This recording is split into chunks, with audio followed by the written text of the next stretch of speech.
ಯಾವಾಗ ನೋಡಿದ್ರು ಆ ಕಡೆ ಈ ಕಡೆ ತಿರ್ಗ್ತಾನೆ ಇರ್ತೀಯ, ಯಾಕೆ? ಮಾತಾಡೋ ಬಾಯಿ, ನಡೆಯೋ ಕಾಲು ಸುಮ್ಮನೆ ಇರಲ್ಲ ಅಂತ ಹೇಳ್ತಾರಲ್ವಮ್ಮ. ಅದಕ್ಕೆ ಅಪ್ಪ ಯಾವಾಗ್ಲೂ ಆ 2 ಕೆಲಸನೂ ಮಾಡ್ತಾನೆ ಇರ್ತಾರೆ. ಏನೋ ಮಾತಾಡ್ಬೇಕು ಅಂದ್ಯಲ್ಲ, ಏನ್ ವಿಷಯ? ಹೇಳ್ತೀನಿ, ಕೂತ್ಕೊಳ್ಳಿ. ಹೇಳು. ನಮಗಿನ್ನೆಷ್ಟು ದಿನ ಅಂತ ಈ ಗುಲಾಮ ಬದುಕು? ತಲೆ ಬುಡ ಇಲ್ಲದೆ ಮಾತಾಡ್ತೀಯಲ್ಲ, ಏನು? 5 ವರ್ಷಕ್ಕೊಂದ್ಸರಿ ಎಲೆಕ್ಷನ್ ಬಂದಾಗ ಲೀಡರ್ ಬದಲಾಗ್ತಿರ್ತಾರೆ, ಹೌದಾ? ಹಾ ಹೌದು. ನಮ್ ಮನೇಲಿ ಮಾತ್ರ ನಾಯಕತ್ವ ಬದಲಾಗ್ತಿದೆ ಹೊರತು ನಮ್ ಬದುಕು ಬದಲಾಗ್ತಾ ಇಲ್ಲ. ಅಂದ್ರೆ ಸ್ವಲ್ಪ ದಿನ ಅತ್ತೆ ಮಾವ ಯಜಮಾನಿಕೆ, ಆಮೇಲೆ ಸ್ವಲ್ಪ ದಿನ ಅವನಿ ಶ್ರೀಕರ್ ಯಜಮಾನಿಕೆ, ಆಮೇಲೆ ನಿಹಾರಿಕಾ ಕೃಷ್ಣ ಅಧಿಕಾರ ಚಲಾಯಿಸ್ತಿದ್ದಾರೆ. ನಮಗ್ ಮಾತ್ರ ಬರ್ತಾ ಇಲ್ಲ. ನಮಗಿಂತ ಮುಂಚೆ ಲಾವಣ್ಯ ರಾಧಾಕೃಷ್ಣನಿಗೆ ಬರಬೇಕು. ಅವ್ರ ಪರಿಸ್ಥಿತಿ ಕೂಡ ಅಷ್ಟೇ. ಅದಕ್ಕೇನಿವಾಗ? ನಮಗೆ ಈ ಅಧಿಕಾರ ಬರಬೇಕು ಅಂದ್ರೆ ಏನೋ ಒಂದು ಮಾಡಬೇಕು ವಸಂತ. ಸರಿ, ನೀನೇ ಏನೋ ಒಂದು ಹೇಳು. ವೇದವತಿ ಅಮ್ಮವರೇ,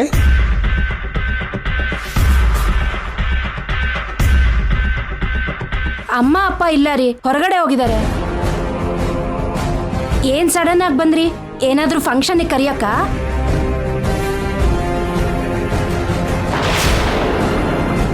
ಅದೇನು ಇಲ್ಲಮ್ಮ, ದುಡ್ಡು ಕೊಟ್ಬಿಟ್ಟು ಹೋಗೋಣ ಅಂತ ಬಂದಿದ್ದೀವಿ. ಸರಿ, ಕೊಡಿ. ನಮ್ಮಮ್ಮ ಕೇಳ್ತಿದ್ದಾಳಲ್ವಾ, ಕೊಡಿ. ಅಮ್ಮವ್ರು ಬಂದ್ಮೇಲೆ ಕೊಡ್ತೀವಮ್ಮ. ನೀವು ಕೊಟ್ರು ನಾವು ಕೊಟ್ರು ಒಂದೇ ಅಲ್ವಾ? ಅದಲ್ಲ ಯಜಮಾನ್ರೆ, ನಮ್ಗೆ ಯಾವಾಗಲೂ ವೇದವತಿ ಅಮ್ಮವ್ರಿಗೆ ಕೊಟ್ಟ ಅಭ್ಯಾಸ. ಅದು ನಿಮ್ಗೆ ಗೊತ್ತಿಲ್ಲದೆ ಇರೋದೇನಲ್ವಲ್ಲ. ಅಮ್ಮ ಅವ್ರು ಬರೋವರೆಗೂ ಇಲ್ಲೇ ಇರ್ತೀವಿ, ಬಂದಮೇಲೆ ಕೊಟ್ಟು ಹೋಗ್ತೀವಿ. ಅಂದ್ರೆ ಏನು? ನಮ್ಮ ಮೇಲೆ ನಿಮಗೆ ನಂಬಿಕೆ ಇಲ್ವಾ? ನಂಬಿಕೆ ಅಲ್ಲಪ್ಪ, ಅಭ್ಯಾಸ ಬೇರೆ ಅಲ್ವಾ. ನಮಸ್ಕಾರನಮ್ಮ. ನಮಸ್ಕಾರ. ನಮಸ್ಕಾರ. ಚೆನ್ನಾಗಿದ್ದೀರಾ? ಚೆನ್ನಾಗಿದ್ದೀವಮ್ಮ. ಬೆಳೆ ಚೆನ್ನಾಗಿ ಬೆಳೆದಿದ್ಯಾ? ನಿಮ್ಮ ಕುಟುಂಬ ನಮ್ಮ ರೈತರ ಮೇಲೆ ತೋರಿಸೋ ದಯೆಯಿಂದ ಚೆನ್ನಾಗಿ ಬರ್ತಿದ್ಯಮ್ಮ. ಕೂತ್ಕೊಳ್ಳಿ. ಕಾವ್ಯ, ಎಲ್ರಿಗೂ ಕುಡಿಯೋಕೇನಾದ್ರೂ ಕೊಡು. ಇವಾಗೇನ್ ಬೇಡ ಯಜಮಾನ್ರೆ. ಗುತ್ತಿಗೆ ದುಡ್ಡು ಕೊಟ್ಟು ಹೋಗಕ್ ಬಂದ್ವಿ. ಅಮ್ಮ ಅಪ್ಪ ಇಲ್ಲ, ಹೊರಗಡೆ ಹೋದವ್ರು ಇನ್ನೂ ಬಂದಿಲ್ಲ. ಬಂದಾದ್ಮೇಲೆ ಕೊಡ್ಬೋದು, ನೀವು ಕೂತ್ಕೊಳ್ಳಿ. ಅಷ್ಟರಲ್ಲಿ ತಿಂಡಿ ತಿನ್ಕೊಳ್ಳಿ. ಆ ಯಜಮಾನ್ರು ಯಾವ ಕೆಲಸದ ಮೇಲೆ ಹೋಗಿದ್ದಾರೋ ಏನೋ. ಒಂದು ಕೆಲಸ ಮಾಡಿ, ನಿಮಗೆ ಕೊಡ್ತೀವಿ, ನೀವು ಕೊಟ್ಬಿಡಿ. ನಾವು ಕೇಳಿದ್ರೆ ಕೊಡ್ಲಿಲ್ಲ, ಮತ್ ಅವ್ರಿಗೆ ಹೇಗೆ ಕೊಡ್ತಾ ಇದ್ದೀರಾ? ನನ್ನ ಹೆಂಡತಿ ಈ ಮನೆಗೆ ದೊಡ್ಡ ಮಗಳು, ನಾನು ದೊಡ್ಡ ಅಳಿಯ, ಏಕೈಕ ಮನೆ ಅಳಿಯ, ಗೊತ್ತಾ ನಾನು? ನಮಗ್ ಕೊಡ್ದೇನೆ ಅವ್ರಿಗೆ ಕೊಡ್ತೀನಿ ಅನ್ನೋದ್ರಲ್ಲಿ ಅರ್ಥ ಏನು? ಅಂದ್ರೆ ನಮ್ಮನೇಲೆ ನಮ್ಮನೆಯವ್ರ ಮುಂದೆನೆ ನಮ್ಮನ್ನ ಅವಮಾನ ಮಾಡೋದಕ್ಕೆ ಬಂದಿದ್ದೀರಾ? ಅದಕ್ಕೆ ಯಾಕಷ್ಟು ದೂರ ಯೋಚನೆ ಮಾಡ್ತಿದ್ದೀರಾ? ಮಾತು ಅನ್ನಿಸ್ಕೊಳ್ಳೋರಿಗೆ ಗೊತ್ತಾಗತ್ತೆ ನೋವು, ನಿನಗೇನ್ ಗೊತ್ತಾಗತ್ತೆ? ಇವಾಗ ಏನಾಯ್ತಕ್ಕ? ನೀನ್ ಬಾಯಿ ಮುಚ್ಚೋ. ನೀವ್ ಹೇಳಿ, ಯಾಕೆ ನಮಗ್ ಕೊಡಲ್ಲ ಅಂದ್ರಿ? ಅವನಿ ಅಮ್ಮವ್ರ ಬಗ್ಗೆ ಹಳ್ಳಿಲಿ ಎಲ್ಲರಿಗೂ ಗೊತ್ತು, ಅದಕ್ಕೆ ಧೈರ್ಯವಾಗಿ ದುಡ್ಡು ಕೊಡ್ತಿದ್ದೀವಿ. ಅಂದ್ರೆ ಆ ಹಳ್ಳಿಲಿ ನಮ್ಮ ಬಗ್ಗೆ ಗೊತ್ತಿಲ್ವಾ? ಏನ್ರೀ ಮಾತಾಡ್ತಾ ಇದ್ದೀರಾ ನೀವು? ನಿಮ್ ಪದ್ಧತಿ ಏನು ಚೆನ್ನಾಗಿಲ್ಲ. ಹೀಗಾದ್ರೆ ಹೆಚ್ಚು ಕಡಿಮೆ ಆಗುತ್ತೆ. ಬಾವಾ, ಏನಾ ಮಾತುಗಳು? ನಮ್ಮ ರೈತರ ಜೊತೆ ಮಾತಾಡೋದು ಹೀಗೇನಾ? ಅಮ್ಮ, ನಮ್ಮ ಮಾತಲ್ಲಿ ಏನಾದರೂ ತಪ್ಪಿದ್ರೆ ಕ್ಷಮಿಸಿ. ನಾವಂತೂ ಈ ದುಡ್ಡನ್ನು ಅವನಿ ಅಮ್ಮ ಶ್ರೀಕರ್ ಯಜಮಾನ್ರ ಕೈ ಕೊಟ್ಟೇ ಹೋಗ್ತೀವಿ.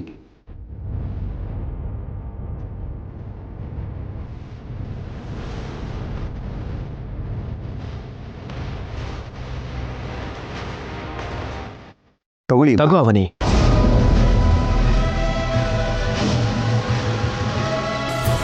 ತಗೋ.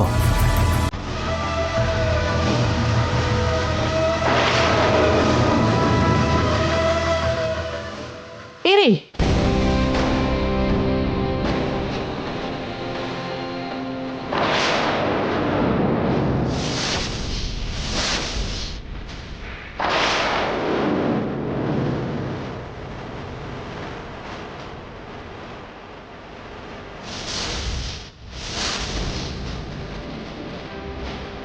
ಮುಖ್ಯವಾದವರು ಬಂದುಬಿಟ್ರು, ಇನ್ನು ನಮಗೂ ಇಲ್ಲ ನಿಮಗೂ ಇಲ್ಲ.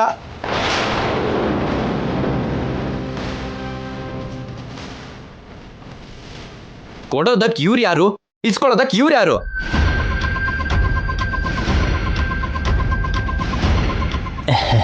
ಈ ಡೈಲಾಗು ನನ್ನ ಹೆಂಡ್ತಿದು. ನೋಡಿ, ಇತ್ತೀಚೆಗೆ ನಮ್ಮ ಮನೆಯಲ್ಲಿ ಕೆಲವು ಬದಲಾವಣೆಗಳಾಗಿದೆ. ನಾನು ಈ ಮನೆಗೆ ಸೊಸೆ ಆದಮೇಲೆ ಅಧಿಕಾರ ಇವಾಗ ನನ್ನ ಕೈನಲ್ಲಿದೆ. ಅದು ಮನೆ ಜವಾಬ್ದಾರಿ ಮೇಂಟೆನೆನ್ಸ್ ಎಲ್ಲ ನೋಡ್ಕೊಳ್ಳೋದು ಅಂತ ಅರ್ಥ. ಬಹುಶಃ ಈ ವಿಷಯ ನಿಮಗೆ ಗೊತ್ತಿಲ್ಲ ಅನ್ಸುತ್ತೆ. ನಮ್ಮ ಅತ್ತೆ ಅವರು ರೀಸೆಂಟ್ ಆಗಿ ನನಗೆ ಕೊಟ್ಟಿದ್ದಾರೆ. ನಮ್ಮ ಮನೆಯಲ್ಲಿ ಯಾರನ್ನೇ ಕೇಳಿದ್ರು ಅಲ್ಲ ಅನ್ನಲ್ಲ. ಬೇಕು ಅಂದ್ರೆ ನಿಮಗ್ ತುಂಬಾ ನಂಬಿಕೆ ಇರೋ ಅವನಿ ಶ್ರೀಕರ್ ಅವ್ರ ಹತ್ರನೇ ಕೇಳಬಹುದು. ಹೌದಾ ಅಮ್ಮ? ಹ್ಞೂ ಹೌದು. ಅದಕ್ಕೆ ಈ ದುಡ್ಡನ್ನ ನೀವು ಕೊಡ್ಬೇಕಾಗಿರೋದು ಅವ್ರಿಗೋ ಇವ್ರಿಗೋ ಅಲ್ಲ, ನನಗೆ. ಇನ್ಮೇಲಿಂದ ಹಳ್ಳಿಲ್ ಬರೋ ಲಾಭ ನಷ್ಟ ಎಲ್ಲ ನನ್ನ ಹತ್ರನೇ ಹೇಳ್ಬೇಕು. ಮೊದಲು ಆ ದುಡ್ಡನ್ನು ಕೊಡಿ.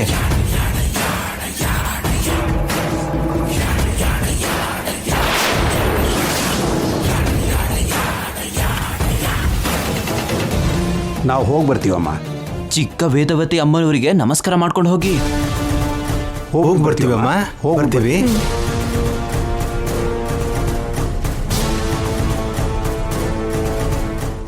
ನಿಹಾರಿಕಾ, ಈ ದುಡ್ಡನ್ನ ಬೀರಲ್ಲಿಟ್ವಾ. ಈ ದುಡ್ಡಿನ ವಿಷಯದಲ್ಲಿ ನಾನೊಂದು ನಿರ್ಧಾರ ತಗೊಂಡಿದ್ದೀನಿ. ಏನದು? ವಸಂತ ಅವರೇ, ನೀವೆಲ್ಲ ಈ ದುಡ್ಡುಗೋಸ್ಕರ ಕಾಯ್ತಾ ಇದ್ದೀರಾ ಅಂತ ನನಗೆ ಗೊತ್ತಿದೆ. ಅದಕ್ಕೆ ಎಲ್ಲರಿಗೂ ಇದನ್ನ ಶೇರ್ ಮಾಡಿಬಿಡೋಣ ಅಂತ ಅನ್ಕೋತಾ ಇದ್ದೀನಿ. ಅದು ಗುತ್ತಿಗೆ ದುಡ್ಡು. ಗೊತ್ತು, ಅಲ್ಲ ಅಂತ ನಾನೆಲ್ಲ ಹೇಳ್ದೆ? ಅತ್ತೆಯವ್ರು ಬರ್ತಿದ್ದ ಹಾಗೆ ಲೆಕ್ಕ ಹೇಳಿ ಅತ್ತೆಗೆ ತೋರಿಸಿ ಬೀರುನಲ್ಲಿ ಎತ್ತಿಡ್ಬೇಕು. ಇಲ್ಲಿ ನನ್ನ ಸಲಹೆನ ನೀವೆಲ್ಲರೂ ಪಾಲಿಸ್ಬೇಕು. ಅದನ್ನ ಬಿಟ್ಟು ನೀನ್ ನನಗೆ ಸಲಹೆ ಕೊಡಕ್ ಬರಬೇಡ. ಅಹಂಕಾರ ತಲೆಗೇರಿದ್ರೆ ಹೀಗೆ ಇರತ್ತೆ. ಬ್ರದರು, ಅದಕ್ಕೆ give respect and take respect. Okay? ಅದಕ್ಕೆ ಇದು ನಿಮ್ ಪಾಲು. ಅಣ್ಣ, ಇದು ನಿಮ್ ಪಾಲು. ಕಾವ್ಯ, ತಗೋ ಇದನ್ನ, ನಿನ್ ಪಾಲು. ನಿಹಾ, ಇವಾಗ ಅಕ್ಕ ಬಾವನಿಗೆ ಏನು ಅವಶ್ಯಕತೆ ಇದೆ ಅಂತ ಹೇಳಿ ಅನಾವಶ್ಯಕವಾಗಿ ದುಡ್ಡು ಕೊಡ್ತಿದ್ಯಾ? ಇರುತ್ತೆ ಬಾಮೈದ, ಯಾಕಿರಲ್ಲ? ಹೌದು ಕೃಷ್ಣ, ಎಲ್ಲಾನು ಅಮ್ಮನ ಹತ್ರ ಕೇಳಕ್ಕಾಗಲ್ವಲ್ಲ. ನಮ್ ಖರ್ಚು ನಮ್ಗಿರುತ್ತೆ. ನಾನು ಕಾಸ್ಟ್ಲಿ ಕಾಸ್ಮೆಟಿಕ್ಸ್ ತಗೋಬೇಕು. Thank you Niharika. It's okay, it's okay. Avani and Shrikar ಅವರೇ, ಇದು ನಿಮ್ ಪಾಲು. ಅಗತ್ಯ ಇಲ್ಲ. ಅತ್ತೆ ಗೊತ್ತಿಲ್ದೇನೆ ನೀನ್ ಇವ್ರಿಗೆ ದುಡ್ಡು ಕೊಡೋದು ತಪ್ಪು. ನಮ್ಮ ಅಗತ್ಯಗಳಿಗೆ ನಮ್ಮ ಹತ್ರ ದುಡ್ಡಿದೆ. ನಮಗೆ ನಿಮ್ಮ ಹಾಗೆ ಅತಿ ಆಸೆ ಏನೂ ಇಲ್ಲ. ಕೇಳ್ದೇನೆ ದುಡ್ಡು ಕೊಟ್ಟೆ. ನೀನು ಸೂಪರ್ ನಿಹಾರಿಕಾ. ಯಜಮಾನ್ಕೆ ನಿನ್ ಕೈಗೆ ಬಂದ್ಮೇಲೆ ನೀನ್ ಮಾಡಿರೋ ಒಳ್ಳೆ ಕೆಲಸ ಇದೆ. ಇನ್ನು ನಾವು ಹೊರಡೋಣ, ನಡೀರಿ. ನಡೀರಿ.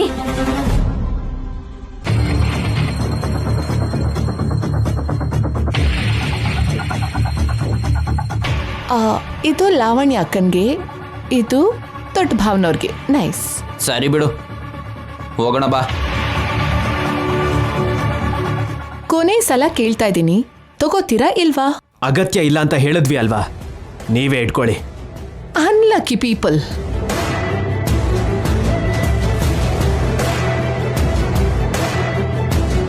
ಛೇ, ಗುತ್ತಿಗೆ ದುಡ್ಡಿನ ವಿಷಯದಲ್ಲಿ ನಿಹಾರಿಕಾ ಮಾಡಿದ ಕೆಲಸ ಕರೆಕ್ಟ್ ಅಲ್ಲ. ಅಮ್ಮ ಬಂದಾದ್ಮೇಲೆ ನಿಹಾರಿಕಾಗಿರತ್ತೆ.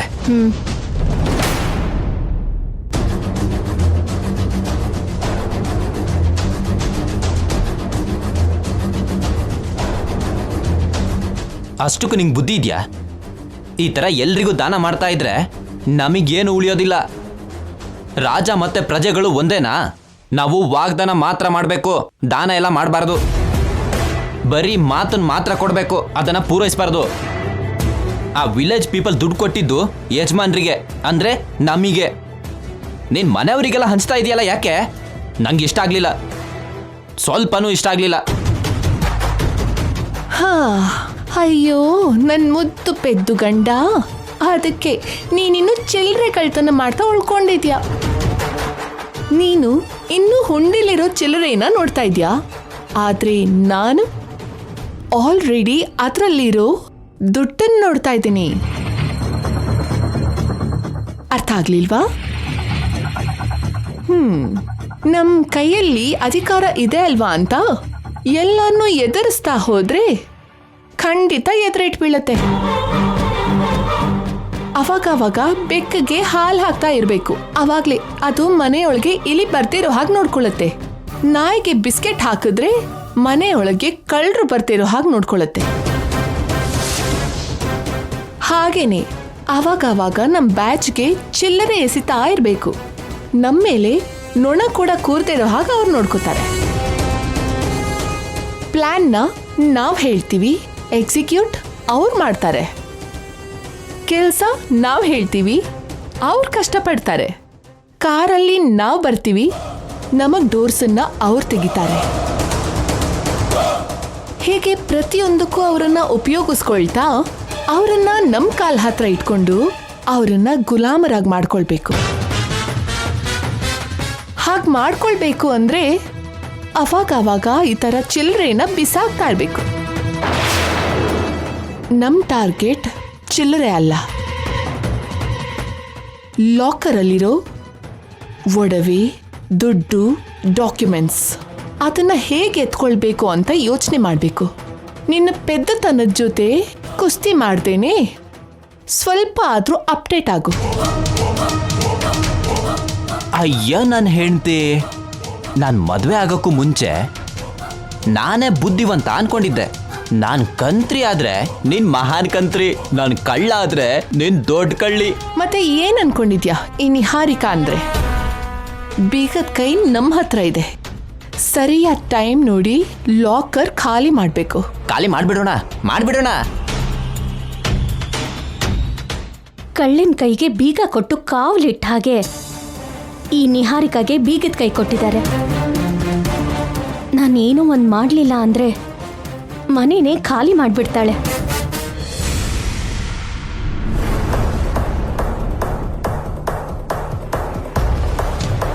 ನಾವೆಲ್ಲರೂ ನಿಹಾರಿಕಾಗ್ ಸಪೋರ್ಟ್ ಮಾಡ್ತಿರೋದಕ್ಕೆ ನಿಹಾರಿಕಾ ನಮ್ಮನ್ನ ಚೆನ್ನಾಗೇ ನೋಡ್ಕೊಳ್ತಿದ್ದಾಳೆ ಅಲ್ವೇ ನಮ್ಮ? ಹೌದೌದು, ಇಲ್ಲಿವರೆಗೂ ನಮ್ಮ ಅಪ್ಪ ಅಮ್ಮ ಕೂಡ ಯಾವತ್ತೂ ಇಷ್ಟು ದುಡ್ಡು ಕೊಟ್ಟಿರಲಿಲ್ಲ. ಅದಕ್ಕೆ ನಮ್ಮ ವೋಟ್ ಅವನಿಗಲ್ದೆ ನಿಹಾರಿಕಾಗೆ ಹಾಕ್ತಿರ್ಬೇಕು. ಇನ್ನು ಮುಂದೆ ಪ್ರತಿಯೊಂದರಲ್ಲೂ ನಾವು ಹೀಗೆ ಪಾಲ್ ತಗೋತಾನೇ ಇರಬೇಕು. ಮನೆಗೆ ಸಂಬಂಧಪಟ್ಟಿರೋ ಯಾವುದೇ ಆದಾಯ ಬಂದರೂ ಸಂಕೋಚ ಪಡ್ದೇನೆ ಕೇಳಿ ತಗೋಬೇಕು. ಹೌದು, ನೀನು ಹೇಳಿದ ನಿಜ. ಏನೋ ಊಟಕ್ಕೆ ಬಟ್ಟೆಗೆ ಆಗೋಗತ್ತಲ್ಲ ಅಂತ ಇಷ್ಟು ಕಾಲ ನಾವೇನು ಕೇಳೋಕ್ಕೂ ಆಗಲಿಲ್ಲ, ಕೂಡಿಡೋಕ್ಕೂ ಆಗಲಿಲ್ಲ. ಇನ್ಮೇಲಿಂದ ನಮ್ಗೆ ಏನೇ ಅಗತ್ಯ ಬಂದರೂ ಅಮ್ಮ ಅಪ್ಪನ್ ಕೇಳೋಕ್ಕಿಂತ ನಿಹಾರಿಕನ್ ಕೇಳಿ ತಗೊಳ್ಳೋದೇ ಬೆಟರ್. ನಿಹಾರಿಕಾ ಗುಟ್ಟೆಲ್ಲ ನಮಗ್ ಗೊತ್ತಿರೋದಕ್ಕೆ ನಾವ್ ಯಾವಾಗ ಏನೇ ಕೇಳಿದ್ರು ನಿಹಾರಿಕಾ ಇಲ್ಲ ಅಂದೇನೆ ಕೊಡ್ತಾಳೆ.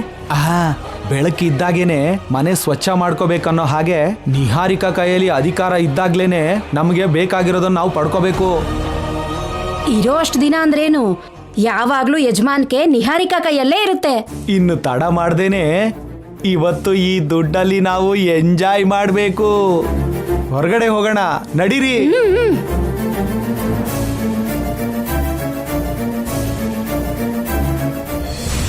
ಅಲ್ಲಿ ನಿಹಾರಿಕಾ ಏನ್ ಹೇಳಿದ್ಲು, ಇಲ್ಲಿಯವರು ಅದೇ ರೀತಿನಲ್ಲಿ ನಡ್ಕೊಳ್ತಾ ಇದ್ದಾರೆ. ಮನೇಲಿರೋರನ್ನೆಲ್ಲ ತನ್ನ ಕಂಟ್ರೋಲಲ್ಲಿ ಇಟ್ಕೊಳ್ಳೋದಕ್ಕೆ ನಿಹಾರಿಕಾ ಮಾಡ್ತಾ ಇರೋ ಕುತಂತ್ರ ಇವರು ಗುರ್ತಿಸ್ತಾನೇ ಇಲ್ಲ.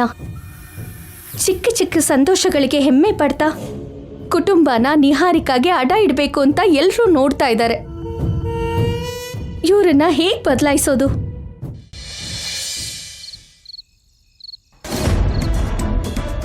ಅಮ್ಮ ನಿಹಾರಿಕಾ, ನಿಹಾರಿಕಾ,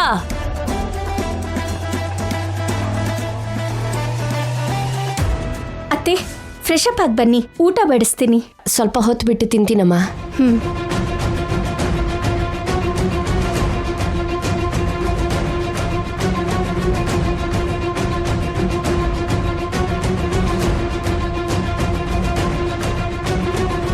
ಏನತ್ತೆ? ಬೆಳಗ್ಗೆ ಹಳ್ಳಿಯಿಂದ ಬಂದು ಬೆಳೆ ದುಡ್ಡು 10 ಲಕ್ಷ ಕೊಟ್ರಂತಲ್ಲ? ಕೊಟ್ರು ಅತ್ತೆ. ಆ ದುಡ್ಡನ್ನ ಯಾರು ತಗೋಬೇಕಮ್ಮ? ನಿಹಾರಿಕಾನೆ. ಅವನಿ ಅದನ್ನ ತಗೋಬೇಕು ಅಂತ ರೆಡಿ ಆಗಿದ್ಲು. ಹೌದಮ್ಮ, ಸ್ವಲ್ಪ ಹೊತ್ತು ಆ ವಿಷಯದ ಬಗ್ಗೆ ವಾದ ಕೂಡ ನಡೀತು. ಅದ್ರಲ್ಲಿ ವಾದ ಮಾಡೋದೇನಿದೆ?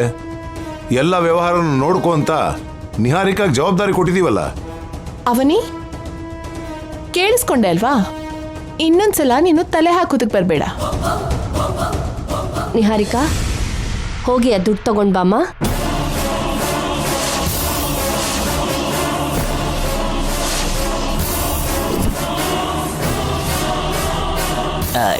ಯಾಕಮ್ಮ? ಆ ದುಡ್ಡು ನಾವು ಬೇರೆಯವ್ರಿಗೆ ಕೊಡಬೇಕು.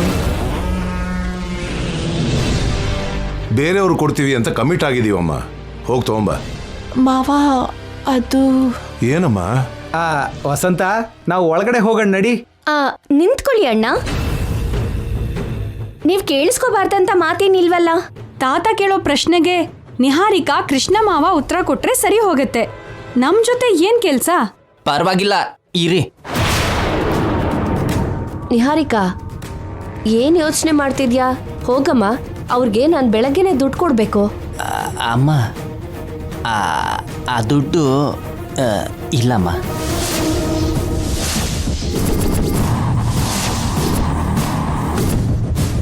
ಇಲ್ಲ ಅಂದ್ರೆ ಏನು?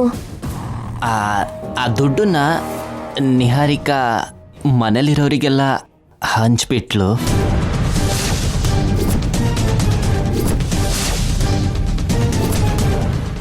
ಹೌದು ಅತ್ತೆ, ಎಲ್ಲರಿಗೂ ಸ್ವಲ್ಪ ಸ್ವಲ್ಪ ಹಂಚ್ದೆ. ನೀನ್ ಅವಾಗವಾಗ ಕೊಡ್ತಿರ್ತೀಯಲ್ಲಮ್ಮ, ಹಾಗೇನೆ ನಿಹಾರಿಕಾ ಎಲ್ಲಾರ್ಗೂ ಕೊಟ್ಲು. ಎಲ್ಲರಿಗೂ ಅಂತ ನಮ್ಮನ್ನು ಸೇರಿಸ್ಬೇಡಿ ಅಕ್ಕ. ಆ ದುಡ್ಡಿನಲ್ಲಿ ನಾನು ಅವನಿ ₹1 ಕೂಡ ತಗೊಂಡಿಲ್ಲ ಅಮ್ಮ. ನಾವೇ ಬೇಡ ಅಂತ ಹೇಳ್ಬಿಟ್ವಿ. ಅಷ್ಟೇ ಅಲ್ಲ ಅತ್ತೆ, ನಿಮ್ ಪರ್ಮಿಷನ್ ಇಲ್ದೆ ಬೇರೆ ಯಾರಿಗೂ ಕೊಡೋದ್ ಬೇಡ ಅಂತಾನೂ ಹೇಳಿದ್ವಿ. ಆದ್ರೂ ಸರಿ, ಕೇಳ್ದೇನೆ ಹಂಚ್ಬಿಟ್ಲು. ಕೊಟ್ಟಿದ್ದು ನಮ್ಗೆ ಅಲ್ವಾ, ಹೊರಗಿನವ್ರಿಗೇನೂ ಕೊಡ್ಲಿಲ್ಲ ಅಲ್ವಾ? ಅದೇನೋ ದೊಡ್ಡ ಅಪರಾಧ ಅನ್ನೋ ಥರ ಕಂಪ್ಲೇಂಟ್ ಮಾಡ್ತಿದ್ಯಲ್ಲ, ಯಾಕೆ? ನಡೆದಿದ್ದನ್ನ ಹೇಳ್ದೆ, ಇದ್ರಲ್ಲಿ ಕಂಪ್ಲೇಂಟ್ ಏನಿದೆ? ಅಮ್ಮ, ನನಗೆ ನಿಹಾರಿಕಾ ಬಿಹೇವಿಯರ್ ನೋಡ್ತಾ ಇದ್ರೆ ಏನ್ ಅನಿಸ್ತಿದೆ ಗೊತ್ತಾ? ಅಧಿಕಾರನ ದುರುಪಯೋಗ ಮಾಡ್ತಿರೋ ಹಾಗೆ ಕಾಣಿಸ್ತಿದೆ. ಬ್ರದರು, ಏನು ಇಲ್ಲದೆ ಇದ್ರೂ ಏನಾದರೂ ಹುಡ್ಕೊಂಡು ನನ್ನ ಹೆಂಡತಿ ಬಗ್ಗೆ ಹೀಗೆಲ್ಲ ಮಾತಾಡಬೇಡ. ಸರಿ ಸರಿ, ಆಗಿದ್ದೇನೋ ಆಗೋಯ್ತು, ಅದನ್ನ ಬಿಟ್ಬಿಡಿ. ಎಲ್ರೂ ಹೋಗಿ ಆ ದುಡ್ಡು ತಗೊಂಡ್ ಬನ್ನಿ.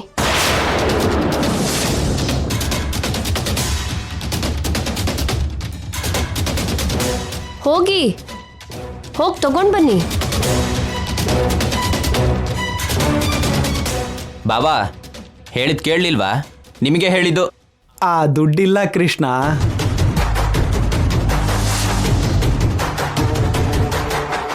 ಇಲ್ವಾ? ಏನ್ ಮಾಡಿದ್ರಿ? ಖರ್ಚು ಮಾಡ್ಬಿಟ್ವಿ. ಏನು? ಬೆಳಗ್ಗೆ ದುಡ್ಡು ತಗೊಂಡು ಆಗ್ಲೇ ಖರ್ಚು ಮಾಡ್ಬಿಟ್ರಾ? ಹೌದು ಅತ್ತೆ ಅವರೇ. ಎಷ್ಟು ಬಂದಿತ್ತು? ಒಬ್ಬೊಬ್ಬರಿಗೂ ಒಂದು 50,000 ರೂಪಾಯಿವರೆಗೂ ಕೊಟ್ಟಿದ್ಲು. ಇಷ್ಟೊತ್ತು ಇರುತ್ತಾ? ಇಷ್ಟು ದಿನ ಆದ್ಮೇಲೆ ದುಡ್ಡು ಸಿಕ್ತು, ಅದಕ್ಕೆ ಚಿಕ್ಕ ಚಿಕ್ಕ ಸಾಲ, ಚಿಕ್ಕ ಚಿಕ್ಕ ಆಸೆಗಳನ್ನ ತೀರಿಸ್ಕೊಂಡ್ವಿ. ನಮ್ಮ ಹತ್ರ ₹1 ಕೂಡ ಇಲ್ಲ ಅಮ್ಮಮ್ಮ, ಎಲ್ಲಾನು ಖರ್ಚು ಮಾಡ್ಬಿಟ್ವಿ. ನೋಡಿದ್ಯಾ ನಿಹಾರಿಕಾ, ನೀನ್ ಎಂತ ರಾಂಗ್ ಡಿಸಿಷನ್ ತಗೊಂಡಿದ್ಯಾ ಅಂತ? ಅಪ್ಪ ಅಮ್ಮನಿಗೆ ಒಂದ್ ಮಾತು ಹೇಳಿ ಕೊಡು ಅಂದ್ವಿ. ನಮ್ಮ ಮಾತು ಕೇಳಿದ್ಯಾ ನೀನು? ನಮ್ಗೆ ಹೇಳ್ದೇನೆ ಅಷ್ಟು ದುಡ್ಡು ಹೇಗೆ ಕೊಟ್ಟೆ ನಿಹಾರಿಕಾ? ಆ ದುಡ್ಡನ್ನ ಹುಷಾರಾಗಿಡ್ಬೇಕಲ್ವಾ? ಆ ದೊಡ್ಡ ಅಮೌಂಟ್ ಜೊತೆ ನಮಗ್ ಕೆಲವು ಯೋಜನೆಗಳಿರುತ್ತೆ. ಅದನ್ನ ಮಾಡ್ಲಿಲ್ಲ ಅಂದ್ರೆ ನಮ್ ಮಾತಿಗೆ ಮರ್ಯಾದೆ ಇರುತ್ತಾ? ಎಲ್ಲ ಅಧಿಕಾರನು ನಿನ್ಗೆ ಇದ್ರು ನಮ್ಮ ಹತ್ರನೂ ಕೆಲವು ವಿಷಯಗಳನ್ನ ಹೇಳ್ಬೇಕಮ್ಮ. ಬೀಗದ ಕೈನ ನನಗೆ ಕೊಟ್ಟಿರೋ ಅನ್ನೋ ಧೈರ್ಯದಿಂದ ಹಾಗೆ ಮಾಡ್ದೆ ಮಾವ. ಇಷ್ಟು ಚಿಕ್ಕ ವಿಚಾರಕ್ಕೆ ಯಾಕೆ ನೀವು ಇಷ್ಟೊಂದು ಸೀರಿಯಸ್ ಆಗಿ ಮಾತಾಡ್ತಾ ಇದ್ದೀರಾ? ಸೀರಿಯಸ್ ಏನಮ್ಮ? ನಮ್ಮ ಹತ್ರ ಹೇಳೋ ರೆಸ್ಪಾನ್ಸಿಬಿಲಿಟಿ ನಿನಗಿದೆ ಅಲ್ವಾ? ಆಫ್ಟರ್ ಆಲ್ 10 ಲಕ್ಷ ರೂಪಾಯಿಗೋಸ್ಕರ ಇಷ್ಟು ಸೀನ್ ಕ್ರಿಯೇಟ್ ಮಾಡ್ತಾ ಇದ್ದೀರಲ್ಲ. After all 10 ಲಕ್ಷನಾ? ಏನ್ ಮಾತಾಡ್ತಿದ್ಯಮ್ಮ? ಅಮ್ಮ ನೋಡಿದ್ರಾ ಹೇಗೆ ಅಹಂಕಾರದಿಂದ ಮಾತಾಡ್ತಿದ್ದಾಳೆ ಅಂತ? ಇದರಲ್ಲಿ ಅಹಂಕಾರ ಏನಿದೆ ಶ್ರೀಕರ್ ಅವರೇ? ಏನೇ ಆದ್ರೂ ನೀನ್ ಮಾಡಿದ್ದು ಸರಿ ಅನ್ಸ್ತಿಲ್ಲಮ್ಮ.